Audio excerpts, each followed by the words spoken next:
silent. The day was gray, warm, and dust-dry with anticipation. The monsoon rains were late this year. He looked up at the pregnant clouds in the sky from the flat stone rooftop. The lowering sun cast a red glow behind the grayness. The water would soon pour down as if a bucket had been tipped over. Children would appear on rooftops, playing and dancing. The steamy rain would come down so fast there would be no time for runoff. The dust would churn into mud. The drains and gutters would be flooded within moments. The streets would pool to waist level within minutes, and just as suddenly as it had started, it would be over. The water would eventually drain away, leaving a mess behind. He had loved the monsoon rain since he was a child himself, and wanted to live to see more. He slipped into the first room of the house. He sat down in his mother's old chair. God, this is where she wanted me to live out my life. Sitting on the floor all day until my back and knees ached. Rubber cementing leather soles to uppers, painting designs and stitching toe loops for women's sandals. The monotony of it makes me sick. The room was almost empty now.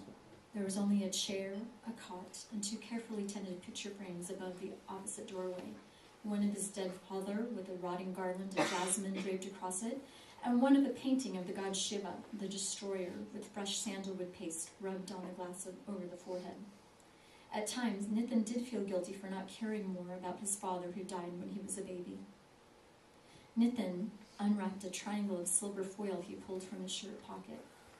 He loved the taste of pan, the pungent leaf wrapping equally pungent spices. He slipped it into his mouth, chewed.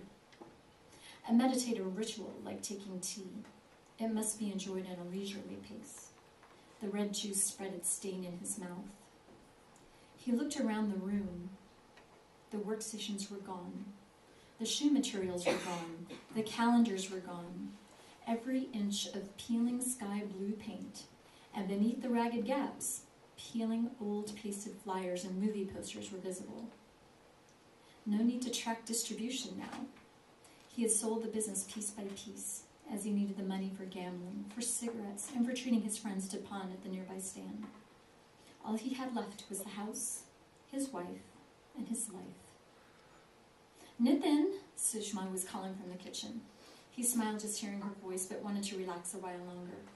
Nithin, are you coming? Food is ready. Nithin, Sushma called with annoyance. A fire blazed in his eyes as he stood up. He walked across the stone floor, through the doorway, under the picture of the father and Lord Shiva, his left hand deftly taking the belt hanging from a nail just inside the next room. He looped the leather end around his fist as he strode through the bedroom in the middle and into the last room of the house in a straight line.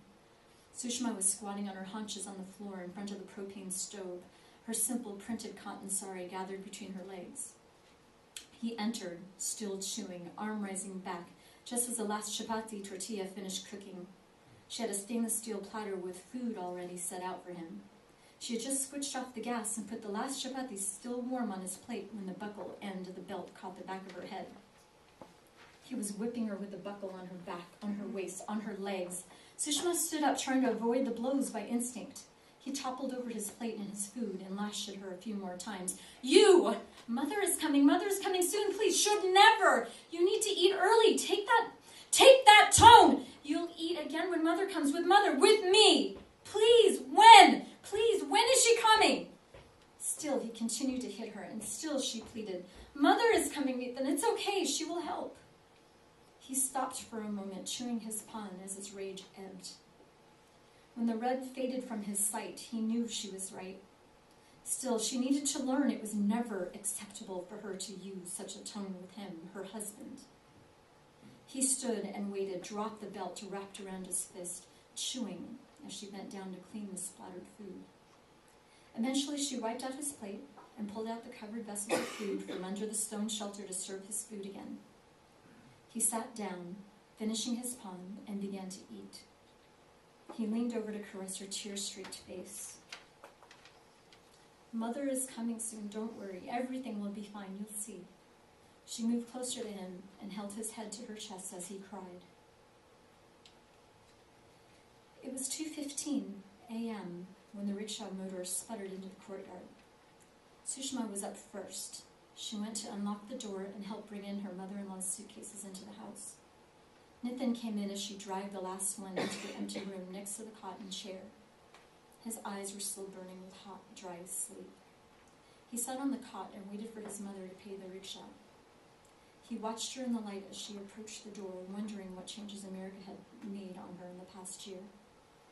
At 83, she still wore this white cotton sari of a widow.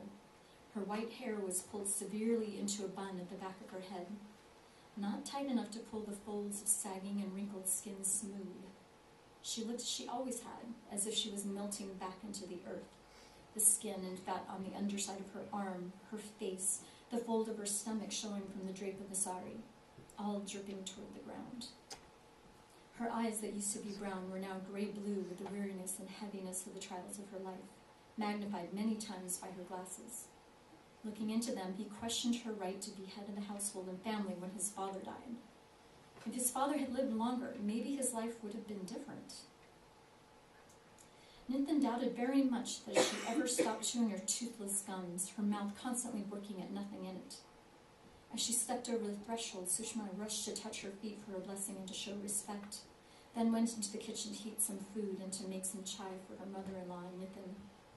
In uncomfortable silence, they sat together on the floor and ate, mother and son. He was losing patience.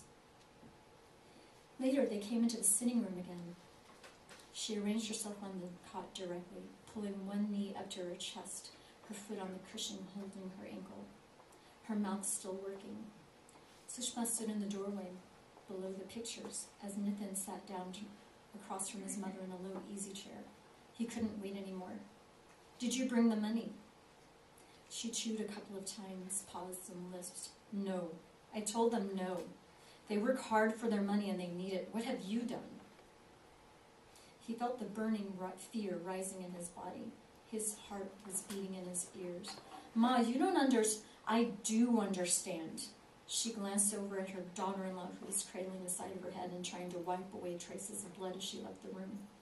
"It's enough," she declared. Nitin saw the bulge of her keys tucked into her blouse.